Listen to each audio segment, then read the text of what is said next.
O'm cartref yn Somerset Road uwchlaw docie'r Bari, gwelwm fryniau Gwlad yr Haf, o'r Quantox i Exmor, draw dros fôr Hafren.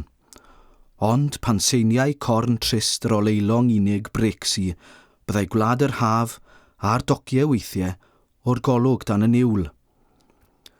Y pryd hwnnw esgynnau sŵn y trenau glo yn syntio a sŵn y glo wrth iddo gael ei arllwys i fol Rhiwlong yn fyglyd o'r tywyllwch oddi tanom.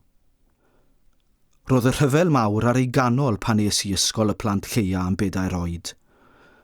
Cofiaf weld colofnau hir o filwyr yn martio i sŵn herfeiddiol y Seindorf i lawr y rhyw ganllath o'r ysgol o Wersyll Buttrils i fyrddio llong a oedd i'w dwyn i Ffrainc. Y ddau beth a greodd argraff ddofn arna i oedd yr afr o flaen y Seindorf a dagrau rhai o'r milwyr.